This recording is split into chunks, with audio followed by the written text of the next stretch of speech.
Hello, and welcome to our webinar, Characterizing Ceramic Materials, a deep dive into particle size and dispersion stability, presented by LabCompare and sponsored by BetterSize. My name is Michelle Taylor, and I am the editor-in-chief of LabCompare. Before we begin, I would like to review a few housekeeping items with you. Please take a moment to familiarize yourself with the user interface for today's webinar. The large window with the heading Presentation is the primary window for today's webinar. You should be seeing the welcome slide there right now. Just to the right of the main presentation window is the speaker bio window with a little background on today's presenters. On the left side of the screen, you will see a Q&A window. At any time during the presentation, you can enter a question into the box in the lower section of the window and click Submit. Your question will be placed into the queue for the speaker to address when we get to the Q&A portion. At the bottom of your screen, you'll see additional buttons to enhance your webinar experience. To see what a particular button does, just hover your mouse over it and a tooltip will appear with the button's function. Now, allow me to introduce today's speakers so we can get started. First, you will hear from Dr. Frederic Schleifer, who is the European Sales and Product Manager of BetterSize product line at 3P Instruments. He earned his PhD in organic chemistry from the University of Leipzig, Germany. After gaining early experience in technical sales of particle and distribution characterization instruments, Freddie assumed responsibility for managing the European sales network in 2018. Since then, he has been dedicated to expanding the presence of BetterSize instruments across Europe and supporting their successful market integration. Wenjin Shou is an application scientist at BetterSize Instruments. He received his bachelor's degree in applied chemistry from Shenzhen University and earned a master's degree in chemistry from the University of Marburg. Since joining BetterSize, Wenjin has specialized in application research using laser diffraction techniques and has been dedicated to providing solutions for both offline and online particle size measurements. Now, without further ado, I will hand it over to Frederic to get us started. Thank you for this kind introduction, and hello to everyone also from my side for today's webinar about the characterization of ceramic materials. So my first part will mainly focus on the manufacturing process for ceramic itself. And therefore I will start with guiding you through some fundamentals to bring you right on board. Before we head over, that I will present you some the influence, more in detail, the influence on particle size and true density, as well as slurry stability on the manufacturing process, as well also for the final workpiece in the end. So let's start with some fundamentals and talking about ceramics. The question is, what is a ceramic? And ceramic materials are very diverse in terms of their properties and therefore also in the resulting applications. So to give you some relevant examples, one of maybe the most popular ones is alumina. So alumina is mainly used for structural ceramics, like it can be used for cutting tools or also in ultrasonic technology. But furthermore, due to its great biocompatibility, it can also be used for bioceramics as a dental material and prosthetics. Another example would be lead zirconate titanate, which is mainly used for functional ceramics, like in sensor technology and ultrasonic technology. And last but not least, the third example I want to present today is silicon carbide, which is mainly used for oven technologies or also slide rings. But furthermore, it can be used as a so-called composite ceramics, for instance, in gas turbines or in aerospace technology for high performance ceramic. What all of those materials have in common is that their structure is a crystalline structure. Even if the nature of the crystalline structure could be different, like rhombohedral, perovskite, or hexagonal type, but all of those are of crystalline structure. And this results in relatively high melting temperatures, like you see here, more than 2000 degrees Celsius, or at least above 1000 degrees Celsius. So what all of the ceramics have in common is that they are very brittle, that they are hard, and come with high melting temperatures or high melting materials. So in these properties, they force the processing of ceramics, manufacturing of ceramic workpieces, to have a rather challenging process. what is used so-called powder shaping and sintering afterwards.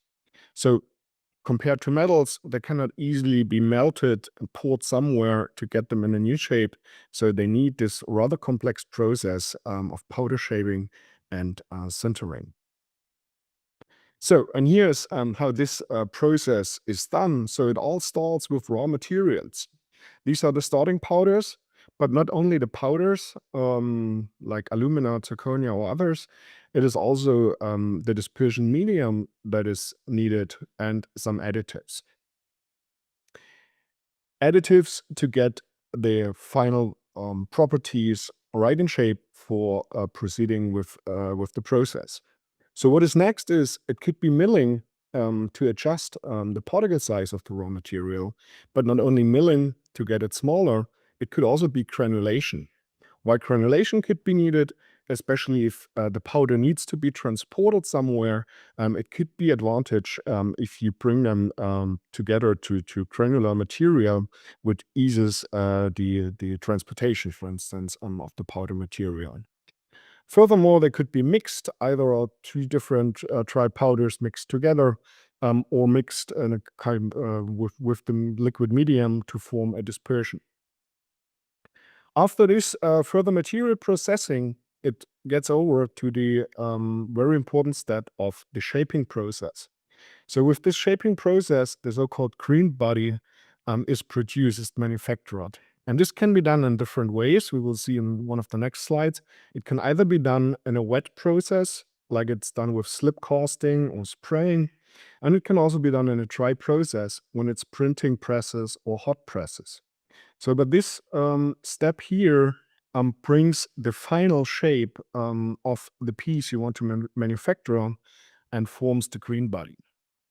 But still more like individual particles that are pressed somehow together, they need to be sintered together to achieve the final performance of a workpiece. So this sintering process at really high temperatures leads to a compaction and a consolidation of the individual particles to give the material its final properties.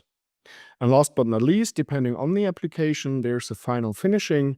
It could either be grinding or polishing or final shaping, depending on whether it's more for dental application or other high performance applications. You bring the final and shape and polishing on the material. The sintering process or the shaping process could be like shown here, two individual steps, but sometimes for such special processes, it could even be only in one step, in one process step. For instance, with the hot isostatic pressing, here you get a shaping and a sintering in just one step. So, and as you might have realized, I already gave different names for different processes, but basically they can be divided into two groups for this shaping process. It could either be the dry shaping process, like dry pressing, cold isostatic pressing, but also hot isostatic pressing. I said for this, it is already combines the shaping and the sintering process. But you can also shape these materials in a wet route, in a wet way. And some of those processes are mentioned, like injection molding, slip casting, gel casting. So simply making a dispersion from powder and a dispersing medium and pour it somewhere to get the green body formed during those processes. Which process you might select might mainly depend on what is the typical application later on. So if you go for dry pressing, you might only achieve such simple geometries or plates. Maybe this is really cost effective, but does not allow you to bring high performance or to form high performance ceramic material.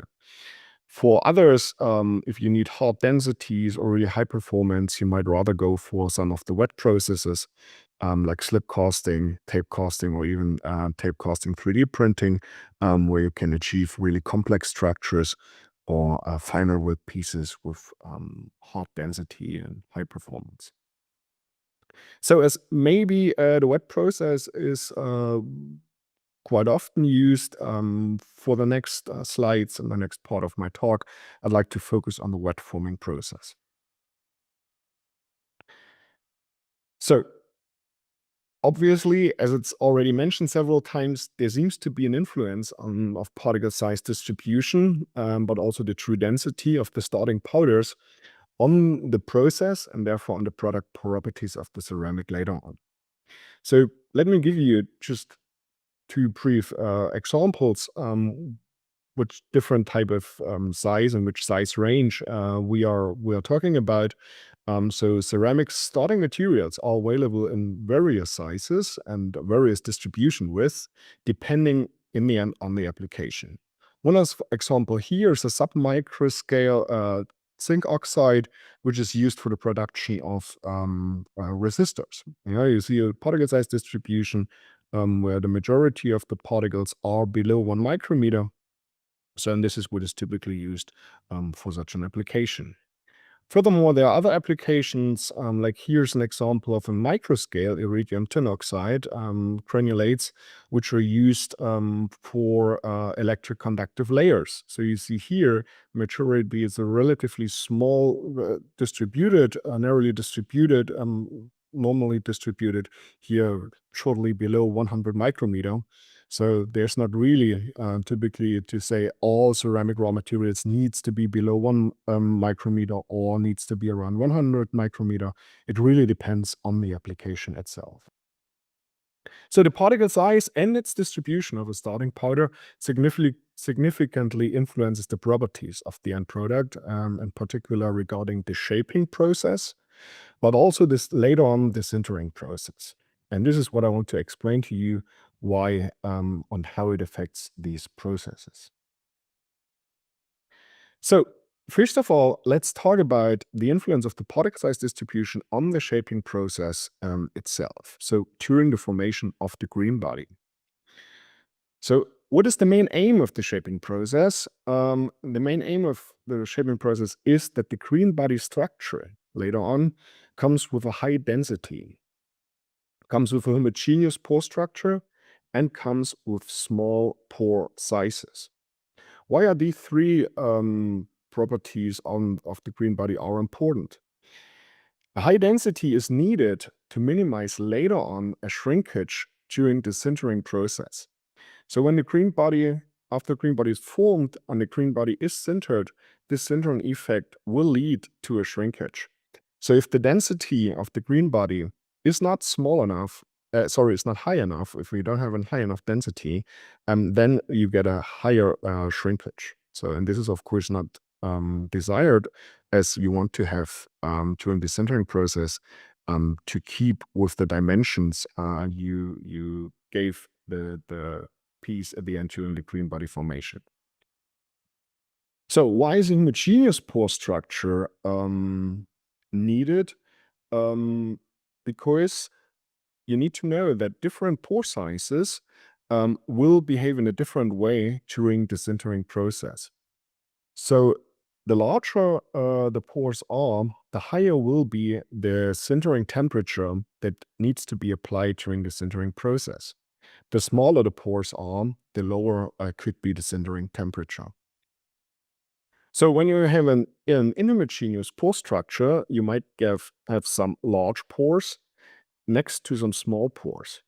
When it comes to sintering, you would see that those larger pores might even grow in the sintering process, which give later on a lower density of the final wet piece after the sintering process.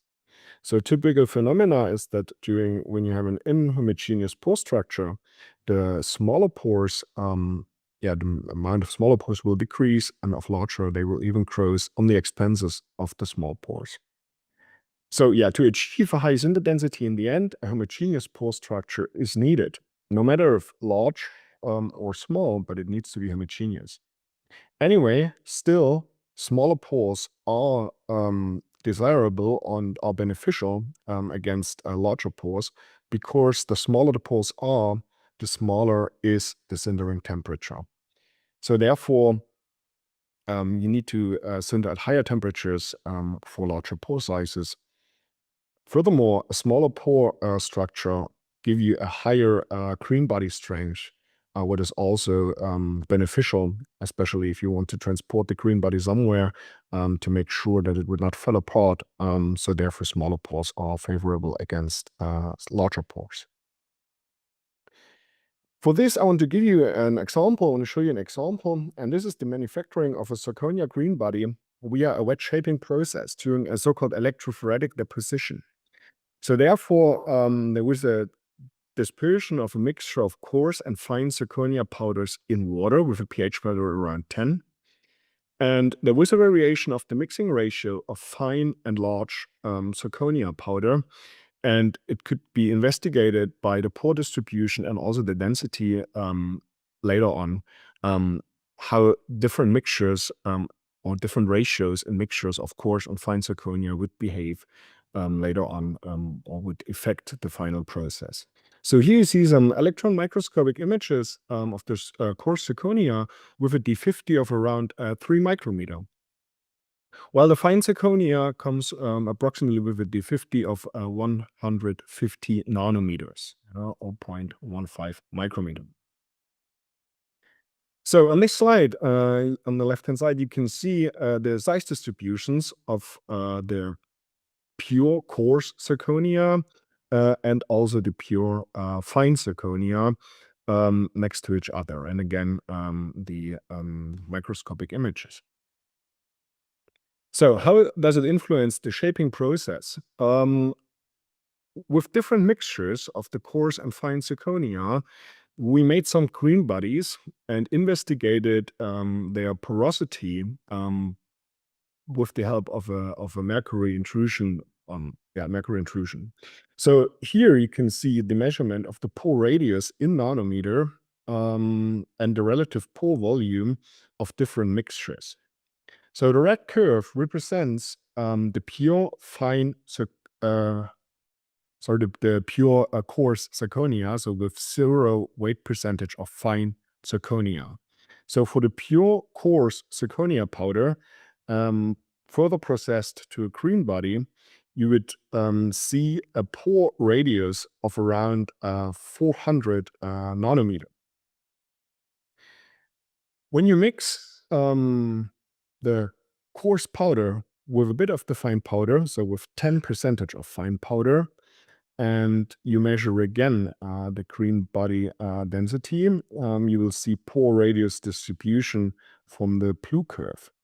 So different than for the pure coarse zirconia, which gives a normal monomodal distribution of the pore sizes, the 10 weight percentage of fine zirconia and 90% of coarse zirconia powder results in a green body with a bimodal pore size distribution. So you might get here some pores in a range of around 160 nanometer and some pores in a range of 35 nanometer.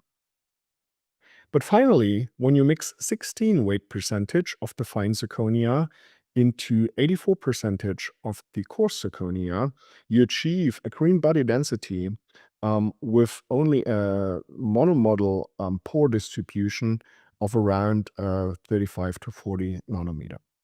So therefore, you can see that depending on the mixing ratio and therefore depending on the final particle size distribution of the mixture, you can achieve different pore radius and therefore affect dramatically the performance of the shaping process. So remember what I said before, the smaller the pores, the lower the sintering temperature, and next to it, it is desirable to achieve monomodal pore distribution to later on get higher on sintering densities. It seems that the 16 weight percentage in 84% of fine zirconia and 84% of coarse zirconia seems to be the advantaged and desirable mixture here. So this could be further proved by checking the sintering process. So after those green bodies had been sintered, you can realize that when there's no fine zirconia added, you only have the 3 micron coarse zirconia powder, and you sinter the green body at 1600 degrees Celsius for 3 hours, you would realize that you do not get a closed structure. So you have still a large pores in, so the final density is pretty low, and you cannot await a good performance of this piece of ceramics. Okay, maybe it was simply too low the temperature, so therefore it was sintered at 1700 degrees Celsius for 3 hours. Then you can see that sintering performance is already better, but still there's a lot of open cell content here. There's a lot of enclosed structure, so therefore still not what you want to get for a good workpiece. But when we take the 16 weight percentage fine zirconia and 84 weight percentage of coarse zirconia, and we perform the sintering process at 1600 degrees Celsius for 3 hours, we can achieve an almost really dense structure with only a few pores left, as you can see here on this image. But then increasing the temperature to 1700 degrees Celsius for 3 hours, you could see that you can really achieve a closed structure, and you can await a good performance of the final ceramic workpiece here. So therefore, I could show you that adjusting the particle size distribution of the raw material you will use for the process has dramatic effect and dramatic influence either on the green body stability or green body properties, and furthermore also, of course, during the sintering process on the final ceramic piece. So to summarize this a bit, I could show you that when you use the pure coarse zirconia with a log normal distribution of around 3.4 micrometer, you might get in the green body one rather narrow peak for the pores for around 400 nanometer, but with the lowest relatively green density, lowest sinter density, either on 1600 or 1700 degrees Celsius sintering temperature.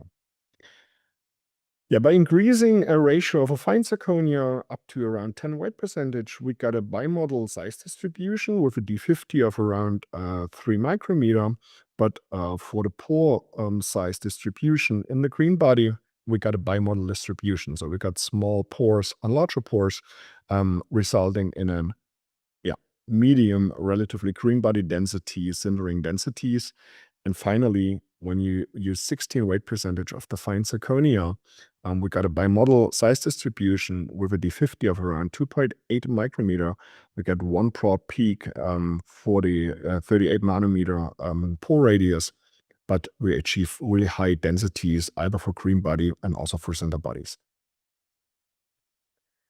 So this for the influence on particle size, but what else can we do with the powder to analyze the ceramic raw material? So another factor that affects later on the process is the true density.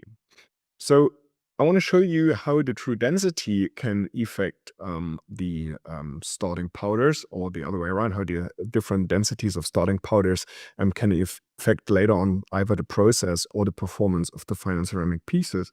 And therefore needs to mention that the true density of starting powder provides an important information about the crystal structure, but also impurities. So depending on what is your raw material, for instance, alumina or zirconia, of course, they have different true densities. And you can imagine, in case there are some impurities in your starting material, you might measure a density different of the density of a pure alumina or pure zirconia. So therefore, true density measurement can already be a quality indicator for the regarding the impurities of the raw material. But furthermore, also those materials come with different crystal structures, and these also could be measured or could be identified by measuring the true density. So, and furthermore, on the final sintered ceramic, you can also measure the true density, which give you again information about the crystal structure, but also about the sinter density. So let me show this to you on one example, how you can identify, with the help of the measurement of the density, you can identify which crystal structure you have, and maybe if it's the right one you want to have. So on the example of a zirconia ceramic, I want to let you know that zirconia, there are different crystal structures known. So one is a monoclinic structure, which has a true density of 5.7 gram per cubic centimeter. So in this monoclinic structure is stable at room temperature. But furthermore, there's another structure, which is called a tetragonal structure, and this comes with a higher density of 6.1 gram per cubic centimeter. So you see, when it comes to a transition from monoclinic structure to tetragonal structure, there's a loss in volume of around 3 to 5 volume percentage, resulting in a higher true density. So this tetragonal structure is the desired one, but there's one issue, and this is that tetragonal structure is only stable around above 1170 degrees Celsius. Why? I said this is the desired one. I will show you later. There are also applications where you want to have a monoclinic structure, but for some applications, tetragonal structure is the one you want to have. So to get them stabilized also at room temperature, it is typically used a mole percentage of yttrium oxide. And with this yttrium oxide stabilized zirconia modification, we can achieve to have this modification to be stable at room temperature. So therefore, with doing or stabilizing the zirconia crystals with yttrium oxide, you might achieve or you will achieve a way more stable tetragonal structure at room temperature, which results here in a true density of 6.03 to 6.08 gram per cubic centimeter. So what is a typical application for this tetragonal structure and why this might be the one you want to have? Those stabilized ceramic powders, they can be used to produce ceramics with extremely high strength. Why? Because there's an effect that's called crack shielding by transformation toughening. And what's that? So if you would apply an external force on such a tetragonal zirconia ceramic workpiece, you apply a force, and this leads to a crack. The following effect prevents the crack traveling through the entire system. When there's a crack, this crack leads to a spontaneous stress-induced tetragonal monoclinic phase transformation, also called TM transformation. And at the crack tip. So due to the stress that is applied here, the tetragonal structure will undergo a transformation into the monoclinic structure. So as you remember, the monoclinic structure comes with 3 to 5 percentage larger volume. So and this increase in volume spontaneously will prevent that the crack can further travel to the entire ceramic workpiece. So when it would be only a monoclinic structure here, when there's a crack at one point, this crack might go through the entire piece and you cannot use it anymore. But for high performance ceramics like in dental, for tooth, for instance, you use those tetragonal structures, because then this prevents that there's a crack and that in the end it will be destroyed once there's a single crack somewhere. So therefore, when you want to manufacture such a workpiece here, it requires a starting powder with a tetragonal phase, and the tetragonal phase content should be as close as possible to 100%, so no monoclinic crystal structure in there. So therefore, if you measure the true density of your starting powder in a range of 6.03 to 6.08, you know that this zirconia powder is almost completely in the tetragonal phase, so and therefore it is suitable to manufacture a ceramic like this. So last but not least, let's discuss about how the slurry stability might affect the manufacturing process or the manufacturing of the final workpiece. So slurry stability is of interest and is important when it's about the wet route for the shaping process in ceramic manufacturing. So you can imagine, well, as we already showed the slide before, the density of ceramic raw materials is relatively high, and especially compared to water, it is maybe 5 to 6 times the density of water. So you can imagine that those ceramic particles might pretty fast start to settle down, to sedimentate in a liquid phase. So therefore, if the particle size is even too high, you get a really fast sedimentation. So therefore, to have a smaller particle size would prevent for a longer time the sedimentation of the particles. Yeah, if the material density of the particles is very high compared to of the media of water, or also the viscosity of the medium is pretty low, you might also get really a fast sedimentation. The material density you might not be able to affect, because when you want to have a final workpiece made out of zirconia, obviously you need to use zirconia particles. Maybe the viscosity of the medium could be adjusted with some thickeners, some additives. But yeah, so this is the first thing. Sedimentation could be an issue. And a second destabilization effect that is an issue in the manufacturing of ceramic pieces is any accumulation. So if you have too small repulsive forces, electrostatic or steric, between the particles, or you have a really high solid content in your ceramic slurry, those particles might tend to accumulate, and therefore you don't have a stable particle size. And as shown before, when there's the particle size change over the process, then of course you cannot make sure or secure that you will have the final properties you desire. So usually both effects are overlap with each other, and I'll show you an example which makes it pretty clear that here sedimentation or accumulation would be an issue. So, and this is a negative effect on the manufacturing process on the example of tape casting of a ceramic slurry. So this tape casting process works in a way that you have a ceramic slurry which is applied here with some plates onto a so-called tape carrier. So therefore you have a tape running here, and the slurry is forming a kind of a tape. So it undergoes here through a drying chamber. So therefore you could basically form a dried ceramic tape that could be rolled here in this shaping process. So, but you can imagine if the slurry would sedimentate, you get a separation based on a solvent content and a particle size.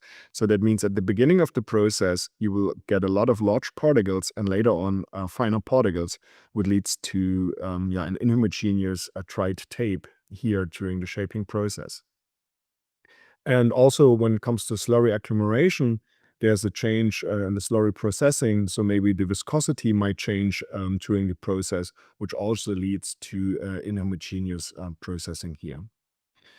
So furthermore, during the drying process, inhomogeneous pore structure in the green body will lead to a cracking, and in the end, to a less smaller green density. So therefore, in the sintering process, if this is heterogeneously formed here, you might find a change in the sintering behavior from different tape sections, and some sinter crack formation due to the pore structure that is not like you desired it.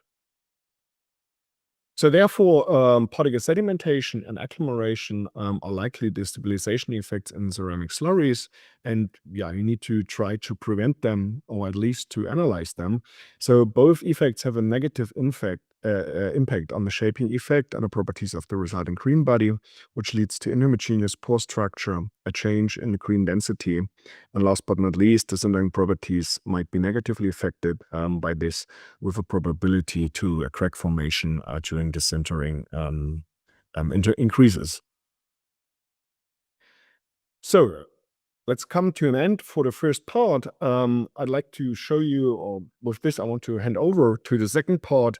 So with a laser diffraction, I hope I could show you that the particle size has a major effect on the process itself. So therefore, the laser diffraction is a supporting measurement method for investigation and optimization of the ceramic manufacturing process.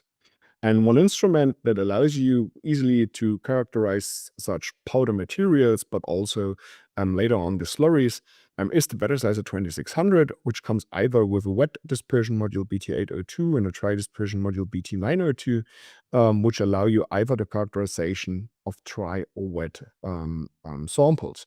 So why is this widely used, and what are the advantages of the laser diffraction?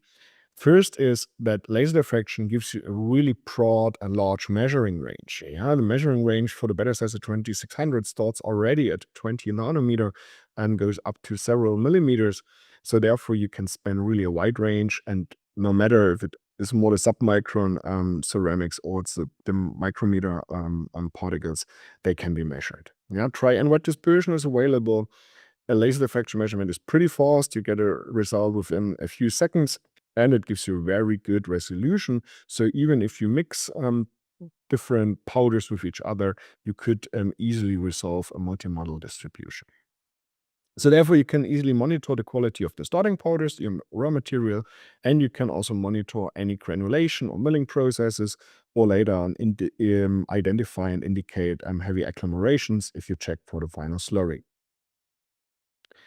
And even better, if you combine on a modern approach the laser diffraction with dynamic image analysis, like it can be done with the better size 2600 and the PIC1 imaging module, you get additional particle shape parameters for further specification of your powders and particles. And in a combination of laser diffraction and dynamic image analysis, you can even increase the accuracy in the coarse range, which might show you if there are any oversized particles in there. So again, it works pretty well for the raw material with additional information and improvements for feeding compaction or others. And also you can analyze get an additional information for your slurries, like the flow behavior, the slurry solid content, and others. Yeah, and to analyze the dispersion stability, there's one instrument or one technique that is widely used as static multiple light scattering for the qualitative and quantitative characterization of ceramic slurries, which with the B-scan lab, and you will see this in the second part, with the B-scan lab, you can analyze sedimentation and or accumulation behavior of those slurries in a great way. So it gives you really qualitative verification of the effects of sedimentation and accumulation. It allows you to quantify those destabilization effects via the so-called instability index, and it offers you even concentrated and or diluted dispersions by measuring in transmission and backscattering. So this is mainly the stability test for the finer ceramic slurry. Yeah, so that's for my first part, and with this, it's my pleasure to hand over to Wenjiang for the second part, where we get more details about the analysis itself, the technique itself, and the instruments that are used to characterize the ceramic materials. Thank you, Freddy, for your comprehensive introduction. Hello, everyone. I'm Wenjian, an application scientist from Better Size. We have just learned how ceramics are made, from raw mineral to finished products, and why particle size plays such an important role across the manufacturing process. We also saw how true density and slurry stability affects the quality of ceramic. In this slide, I will explain how these parameters can be measured and share some real application cases. In the part 1, I will demonstrate the measurement principle of laser diffraction and dynamic imaging for particle size and shape analysis, and the benefits of combining these two techniques. So, what will happen if we don't carry out particle sizing? The answer is that the product's quality cannot be guaranteed, because uncontrolled particle size often leads to structural defects. There are various processing methods for ceramic material, and the particle sizing can be performed in several critical steps. For example, particle sizing can be used for quality control to monitor the particle size of raw material, or to evaluate whether the material is evenly mixed before further processing. Shaping is a crucial step in ceramic manufacturing, and different shaping methods specify different requirements on particle size and distribution in powder. Here I will list some examples. In dry pressing, ceramic powder will be filled into a die and pressed by punches, whose particle size and distribution needs to be specified to make sure good packing efficiency. Sometimes particle sizing for granule is also necessary, since granule with appropriate size increase particles flowability. In slip and tap casting, ceramic slurry will be poured into a mold. Control of particle size is critical since the slurry stability is greatly affected by particle size, and a stable slurry reduces the possibility of cracking or warping. In injection molding, powder and a binder are injected into mold. Particle size defines the flowability of the feedstock, the binding efficiency, sintering performance, and the mechanical strength of the final product. In general, smaller particles are usually preferred because they promote densification and thereby improve the product's performance. In 3D printing, particle size and distribution needs to be optimized to balance the flowability, densification, sintering performance, and packing efficiency. On the previous slide, we learned how particle size affects the manufacturing of ceramic product. But then comes to the question, what is the most popular way to measure particle size? So the answer is the laser diffraction technique. In this slide, we will figure out how we use laser diffraction to analyze particle size. Imagine a particle in the measurement zoom, and it is irradiated by a laser beam, so a part of light gets scattered.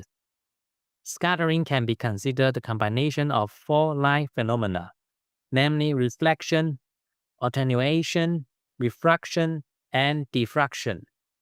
Let's focus on the right part of the slide. If the particle is large, most of the light is scattered in the forward direction, resulting in a diffraction pattern with an intensive central spot. As the particle size increases, the central intense peaks becomes narrower in the diffraction pattern. Suppose there are many particles in the sample cell. The overall pattern can be considered the superposition of diffraction pattern caused by individual particles. These scattered signals are then received by the detectors and further processed by the software to calculate the particle size distribution based on Mie theory.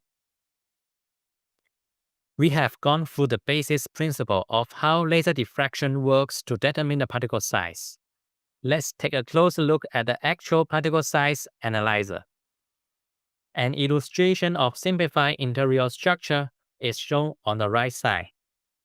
In general, samples need to be added to a dispersion module and transported to a sample cell, where they will be irradiated by a laser beam, producing scattered signals to be analyzed by the software. What BetaSize can offer is BetaSizer 2600 Laser Diffraction Particle Size Analyzer, which provides reliable and accurate measurement with its patent optical design ranging from 0.02 to 2600 micrometers. This instrument is also characterized by multiple dispersion modules, allowing to handle a wide range of samples, from dry powders and liquid suspensions to organic materials, and even valuable samples with small volumes. What's more is the BetaSize 2600 can be equipped with a dynamic imaging system, which enables the measurement of coarse particle up to 3,500 micrometers and provide detailed particle shape parameters. And an auto-sampler is available for fully automated measurement of up to 60 samples with just one click.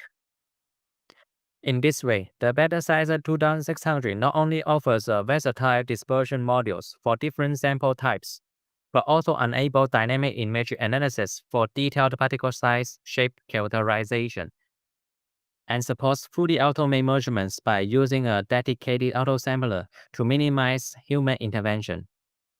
As we know, the laser diffraction system already provides a wide measurement range. So why we combine the laser diffraction systems and the dynamic imaging system, and what benefits can we get from this combination technique? Let me answer the first question. why we need dynamic imaging system. Suppose there are few coarse particles exist among a large number of small particles. The scattered signal intensity from the coarse particles is very weak compared to that from the small particles. As a consequence, the scattered signals caused by the coarse particles are hidden, appearing either as noise signal or as part of the scattering contributed by the small particles. Image analysis solves this problem by capturing images of individual particles, including the few large ones, and processing them to generate size and shape parameters. Images do not lie. They provide intuitive results so that we won't miss coarse particles, and up to 24 particle shape parameters can be provided, including circularity, ferrite diameter, and aspect ratio. Besides, dynamic imaging system is highly sensitive to coarse particles, extending the upper measurement limit to 3,500 micrometers. The outlier particles, such as bubbles and agglomerates, can be reviewed because each particle is photographed, which can further be used to evaluate whether the dispersion status of the sample is good or not. Two cameras with different magnification are installed in the dynamic imaging system to ensure clear images of every particles. Therefore, measurement accuracy can be guaranteed. Here is a real case that shows why it is important to detect unexpected particles. The sample here is zirconia powders, which we disperse in water for full dispersion. As mentioned earlier, even a small amount of abnormal coarse particles can significantly affect the final performance of the product. Let's focus on the particle size distribution curve. If we only use laser diffraction, we get an orange curve, and everything looks normal, and there is no signal of abnormal coarse particles. But when we activate the combination test, something interesting happens.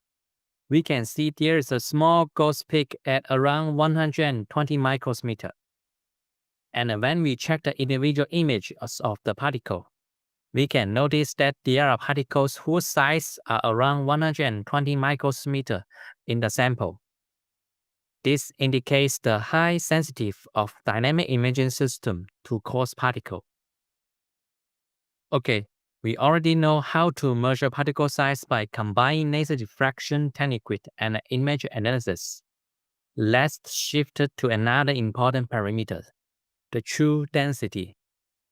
The true density is defined as the mass of the solid material divided by the volume it actually occupies, excluding the volumes of open pores, closed pores, and the interparticle pores. True density is essential in ceramic manufacturing, especially in the shaping step, as it provides a basis for evaluating sintering behavior. It can be used to help us understanding porosity. By comparing the true density and the bulk density of a sample, we can calculate how porous the product is. This is critical because applications have different requirements on porosity level. For example, structural ceramics are made of dense material for strain, while catalysts need high porosity for specific surface area. And the true density allows us to optimize slurry solid loading.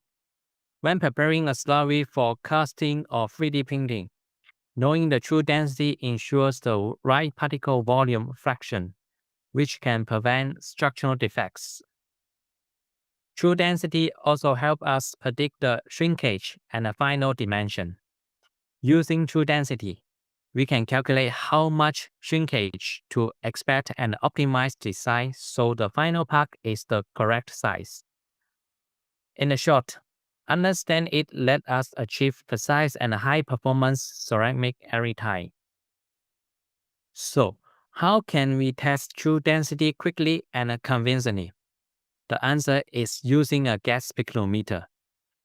Before getting to know what a gas speculometer is, we need to understand the principle behind.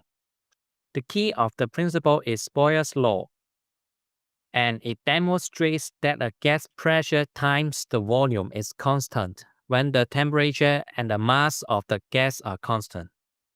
By applying this law, let's see how a gas speculometer calculates the true density. A typical gas speculometer has a sample chamber, a reference chamber, a pressure transducer, and three main valves: the fill valve, expansion valve, and a vent valve. Imagine we are using a gas speculometer now.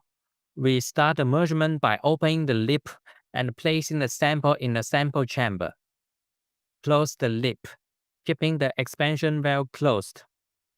Open the fill valve to allow a specific amount of gas to enter the sample chamber. Then close the fill valve. The pressure at this point is recorded as P1. Next, we open the expansion valve, allowing the gas to flow through the sample chamber to the reference chamber. Once equilibrium is reached, the pressure is measured as P2. Suppose the volume of the sample is V, and we can use Boyle's law to obtain two equations.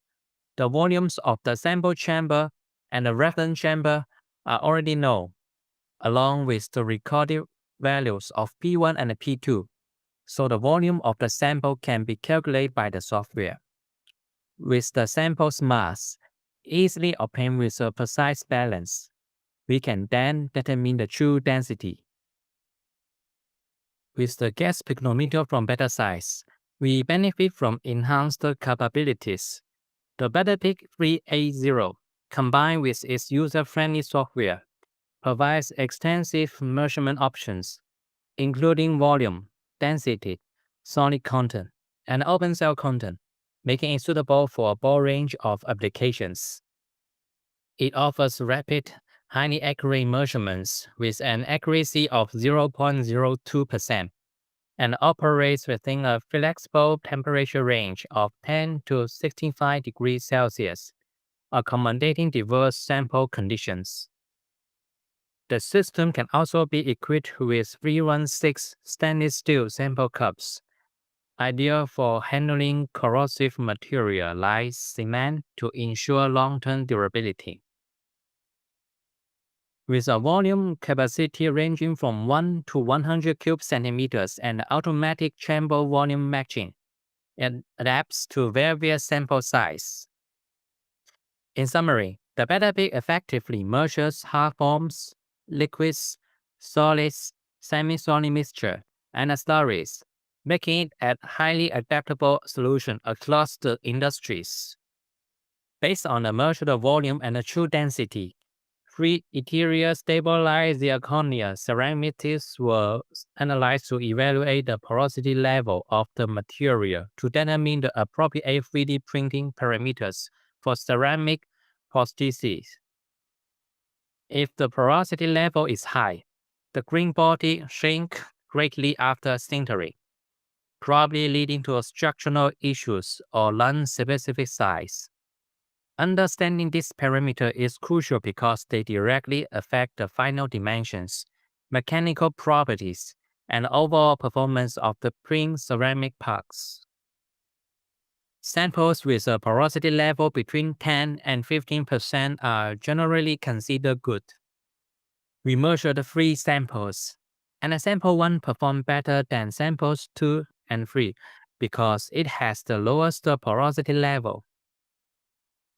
So far, we have talked about 2 techniques for measuring particle size and the true density in dry powders. Now, let's shift our focus to something different. A method that helps us understanding the stability of a liquid suspension. So, what do we mean by stability? In general, stability is the ability to resist changes. When we talk about dispersions, it means how well the particles can stay evenly distributed without sedimentation and flocculation. Now, what actually affects this stability? First, we look at interparticle force. On one hand, we have van der Waals attraction, pulling particles together. On the other hand, we have electrostatic repulsive force, pushing them apart. The balance of these two is explained by what we call the DLVO theory, which describes how this force changes as the particles get closer or farther from each other. Moving on to the right side, let's think about steric hindrance. This happens when polymers or surfactants coat the surface of the particles, creating a physical barrier. That barrier makes it harder for particles to stick together, which helps improve stability. Next is particle size. Smaller particles move more actively because of Brownian motion. This random motion helps keep them from sedimentation and reduce the possibility of aggregation. Another important factor is the particle density. If the suspended particles are much heavier or lighter than the liquid around them, they tend to settle or flow more easily, which lowers stability. And finally, we shouldn't forget about other conditions like viscosity, temperature, and the pH. All of these can influence how stable the dispersion is. We have talked about the factors influence the dispersion stability. The next question is, how can we actually evaluate the stability? The answer is static multiple line scattering technique. It is an optimal method to evaluate stability by detecting the variations of transmit and backscatter signals. If the signal variation is slight, that means the changes in the dispersion is slight as well, and in turn, the slurry is stable. Here I demonstrate how SMLS works. A setup that contains an LED, a forward detector, and a backward detector moves vertically along the sample cell to capture the transmit and the backscatter signal every 20 micrometers. For transparent samples, we use forward detector to capture the transmit signal. If the sample is opaque, we use backward detectors, since in this case, transmission is almost blocked. Let's take sedimentation as example. Suppose the sample cell is placed horizontally, so the x-axis represents the height of the sample cell, and the y-axis is the reference backscatter signal. Over time, we observe that the signal increases at the bottom and it decreases at the top. What does this mean? It means the particle concentration is increasing at the bottom and falling at the top. In other words, the particles are settling. So, by analyzing how and where signal changes, we can qualitatively understand the unstable phenomena. In addition to qualitative analysis, we can also perform quantitative analysis using what we call the instability index, or IUS. IUS is calculated by accumulating the variations in light intensity between two consecutive scans. The principle is simple. If the light intensity changes a lot, the IUS value goes up. And the higher the IUS, the less stable the system is. Now, because each scan provides a new IUS value, we can generate an IUS trend curve over time. This allows us to see not only how quickly the IUS increases, but also how long it takes for the IUS to reach a certain value. What's more, we can also use this IUS to compare different samples. By looking at their IUS values, we can directly figure out which slurry is more stable. At Better Science, we offer the B-Scan Lab, which utilizes the SMLS technique to analyze slurry stability. The measurement process is non-invasive, simple, and fast, meaning we can measure the sample directly, without any preparation. And thanks to its optical system, the B-Scan Lab can handle a wide range of samples, from diluted and transported ones to opaque samples with high solid loading. The signals are captured every 20 micrometers, and because of the scanning interval is so small, Even the most suitable variations in light intensity can be detected. For efficiency, up to 10 bscanlab units can be connected to a single computer, allowing 10 individual measurements to run simultaneously. This not only increases the operational flexibility, but also saves valuable time. Temperature control is available from room temperature to up to 80 degrees Celsius. This makes it possible to stay stability under high temperatures, or to track how the IUS changes with different temperatures. Finally, we offer three types of sample cell. In addition to the standard cell, we have a coring cell, which is designed for highly viscous samples, and a low-volume cell used for valuable samples. Let's take a look at a real case of stability evaluation. In this measurement, we measure 4 zirconia slurries. At first glance, all 4 samples look exactly the same. In fact, no changes could be observed with our naked eyes. In this case, we need to ask bscanlab for help. In most cases, slurries are highly viscous since their solid loading is very high. The samples are concentrated and opaque, so we rely on backscatter signals rather than transmit signals. Because the slurry is so viscous, the particles move very slowly. As a result, the changes in light intensity are quite small. But even if the changes are suitable, we can still compare their IUS values. The IUS value for 4 samples were relatively small, which indicates good stability overall. However, when we compare their IUS trend curves, we notice that the sample A shows a sharp increase in IUS at the very beginning, and then the increase slows down, and the sample A is the most unstable during the measurement. But the IUS values of the samples B and C grow rapidly later on, and probably exceed sample A if we extend the measurement time. Here are the key takeaways from today's talk. First, particle sizing really matters. It has a direct impact on ceramic products quality. With the Betasizer 2600, we can combine laser diffraction with dynamic imaging. That means we can not only detect coarse particles that might be missed by laser diffraction alone, but we can also analyze particle shape. Next, true density measurement is equally important. Using the better peak, we can easily measure the true density, which helps support the correlation between the powder and the final part density, and thereby evaluate the product's performance. And finally, when it comes to the slurry stability, the static multiple light scattering technique gives us both quantitative and quantitative insights. The bscanlab makes this process flexible and efficient, with high scanning resolution, precise temperature control, and multiple sample cell options. That's all I'd like to share today. Thanks so much for listening. And Dr. Freddy and I would be happy to answer any questions you may have. All right. Thank you, Freddie and Wenjen, for your informative and interesting presentations. We now have a few minutes for the Q&A. So if you have a question for our presenters, please take a moment now to submit it. And a quick PSA while you do that.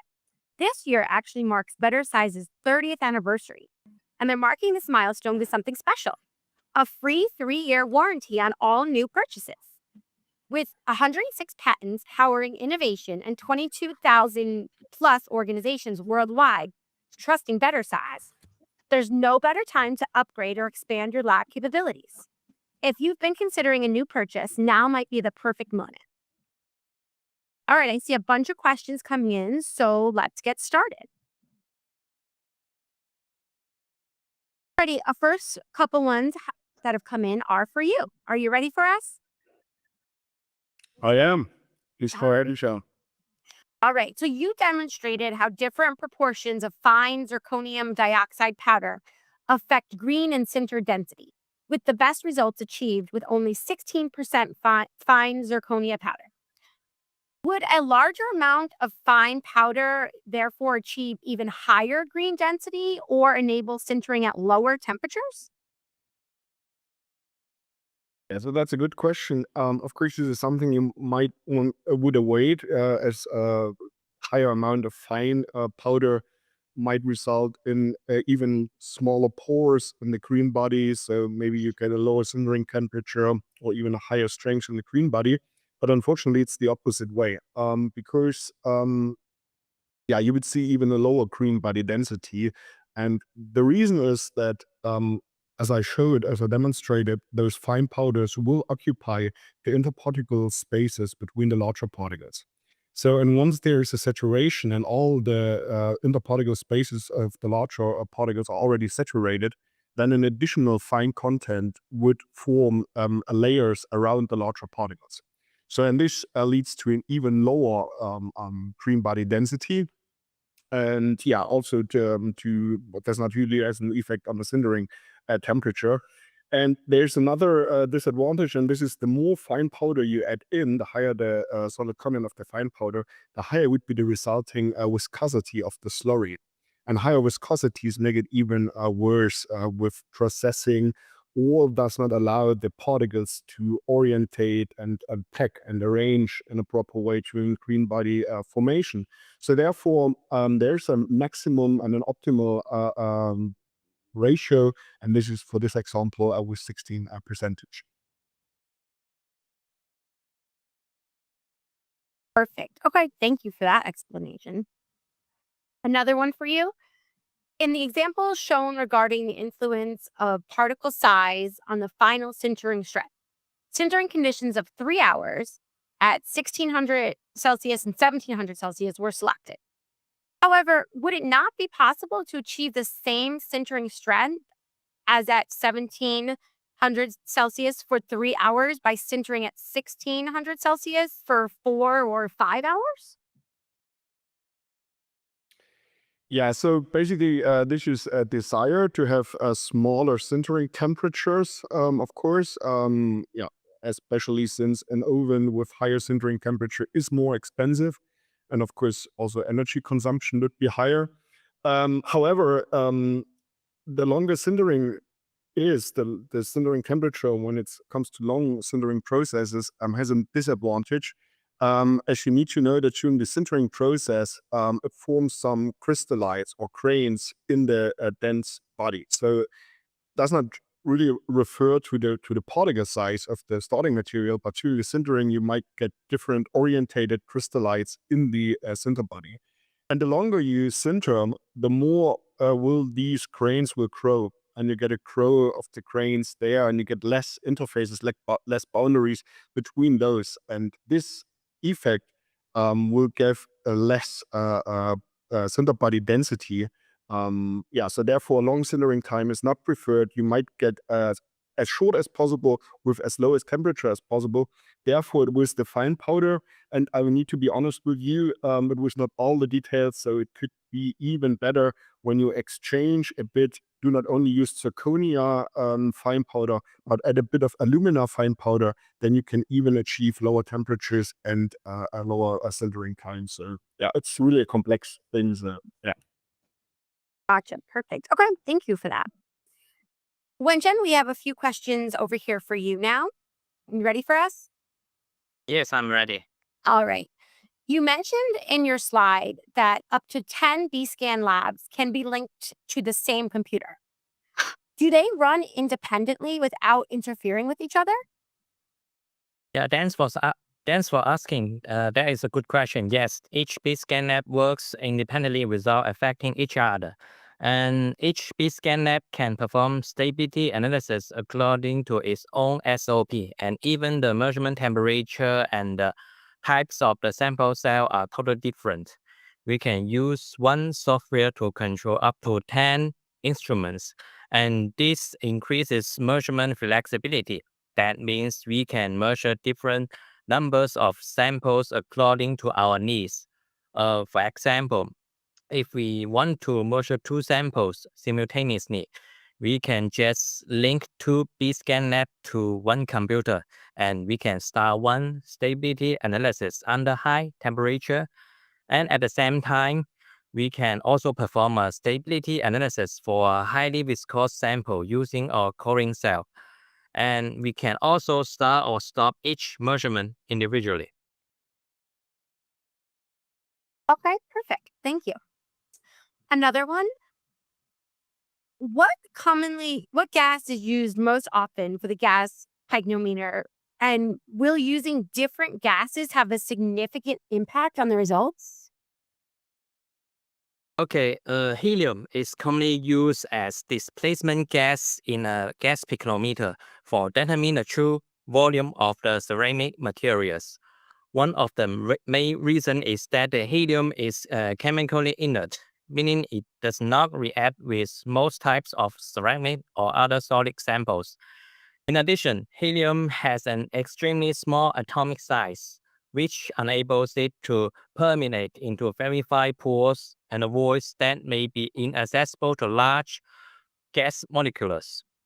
This ability allows helium to provide a more accurate estimation of true volume, especially for porous or finely structured ceramic. For application requiring high precision results, helium is generally considered the best choice due to its combination of low reactivity and superior penetration capability. However, for regular lab measurements, nitrogen is also a cost-effective and a chemically stable options.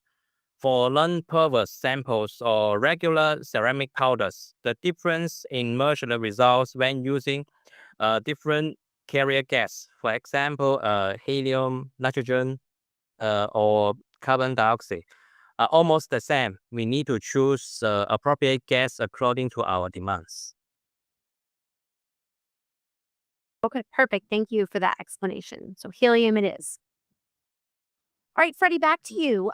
We have an attendee who says if true or real density is related to mass/volume, I do not see the relation with microstructure except if you are measuring samples with open porosity. Could you explain how that works for us? Yeah, it is explained already with the question, I think. That's right. Density is a ratio with mass and volume. But as I try to visualize on my slide a bit, is that with different crystal structures, you might get different packing. So therefore, in the tetragonal phase, the particles are packed in a different way than in monoclinic phase. They are more packed. So therefore, not particles, sorry, atoms in the end are packed. So therefore, the crystal structure with different types of packing will have an effect on the volume and therefore on the density, of course. There's a difference in the density between monoclinic and tetragonal structure of zirconia. Our next question for you. 3YSZ should have a value of true density. Why the range 6.03 to 6.08? Is this related to the error associated to the true density measurement? Oh no, so therefore, if a pygnometer would have this error, then it would not be a good pygnometer. So this has nothing to do with the measurement. Then also the better pig can measure that precise and do not get this range. No, it is since 6.03, 6.08 for 3 mole percentage of yttrium oxide in zirconia. The point is that in theory, it should be 3 mole percentage. In practice, depending a bit on the manufacturing process, it is something between maybe 2.9 to 3.1. And so since yttrium oxide has a smaller density than the zirconia, this leads to this variation. And this is desirable, that the tetragonal structure or tetragonal crystal structure of zirconia is the desired one. So this comes with a density of 6.10, while the monoclinic structure has a smaller density. So therefore, is it in your starting material, it's not 100% of tetragonal crystalline, but there's a small portion of monoclinic zirconia in, then you also get a smaller density. So therefore, this range 6.03, 6.08 depend a bit on the real amount of yttrium oxide and also the purity in terms of crystal structure. Perfect. Yes, we want good picnometers. That's good. All right. Another one, Freddie. What was your solids loading in liquid for the zirconia size fraction study? Oh yeah. So this was all together. It was 90 weight percentage. So a lot of zirconia in there. So this was not easy work done by a colleague of mine. So yeah, it needs a lot of optimization to get this high solid content in. So and as I said before, that's why it limits. You need such high solid contents to get good green body strength or densities. So this would not be possible with only fine zirconia. That you might only get 40 to 50 weight percentage. But with the coarser ones, you can end up in total a 90 weight percentage. And then depending what was the ratio, 0, 10, or 16 weight percentage of the fine one. So 90. That's the answer. Thank you so much. Those are very clear answers. It's very helpful. Thank you. Another one for you before we move over to Wenjen for the next few. Freddie, is it possible to measure the size of particles in a sample that is a mixture of two different materials? Yes, we can use laser diffraction to measure the samples, including the two material. And Freddie, anything to add there or self-explanatory? Yeah, no, nothing really that. Of course, this is possible if it's two different materials, but you need to know that what we get with laser diffraction is a volume-based distribution. So therefore, from pure laser diffraction, you cannot directly distinguish which type of material is what. But of course, you would see that one is smaller, one is larger. So as a result, from laser diffraction, you get the equivalent diameter. So yeah, and volume based. So therefore, yeah, you cannot say which type of material it is, but as long as they are different in size, we will see that they are different in size, of course. Okay. All right, Wenjen, how do you ensure sufficient dispersion of ceramic powders that are likely to agglomerate during measurements? Okay, this is a commonly asked questions when we perform laser diffraction particle sizing. And before measurements, first we need to choose a correct dispersion module. If the sample is non-reactive in water, we prefer to perform a wet measurement rather than dry measurement, since samples can be dispersed more effectively in water.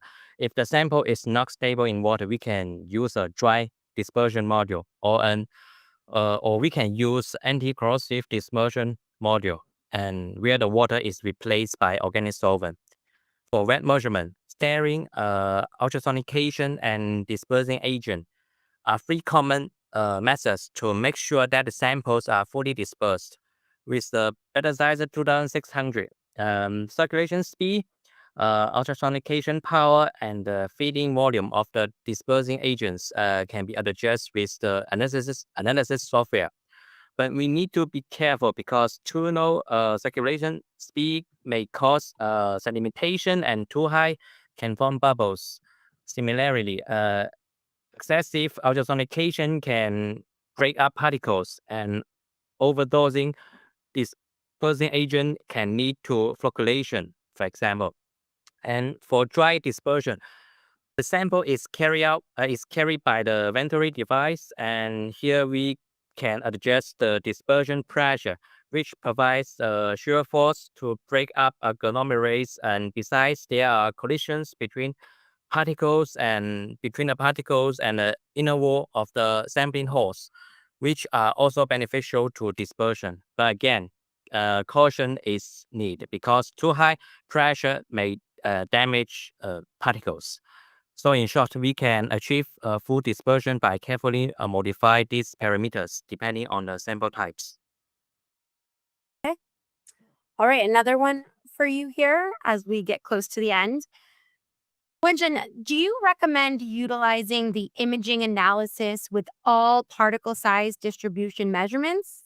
How typical is it that the coarser particles, agglomerates, would be overlooked when running the laser scattering analysis alone? Oh, that's a good question. Absolutely, you can measure with only image analysis. If you focus on a particle shape analysis, you can just use image analysis. But there is a problem, and that is we cannot use camera to capture submicron particles because the that is why we need laser diffraction. And laser diffraction applies me theory, which is designed for measuring tiny particles. So in general, we can combine these two techniques and the laser diffraction for the small particles to ensure high measurement accuracy, and the image analysis for the coarse particles to make sure that we won't overlook the coarse particles in the samples. Got it. Thank you so much. All right, we have the last few questions here for Freddie before we wrap up. Freddie, in sanitary ware, what's the relation between particle size and drying rates and cracking?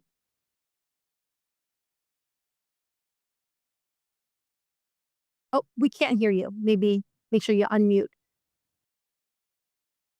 Now you can hear me hopefully. Sorry. Yeah, okay, got it. Yeah, okay. Sanitary ware, another field where ceramics is of course used. And it's not that easy to answer. I mean, I tried it a bit to give you one example that should represent a bit or a lot of ceramics.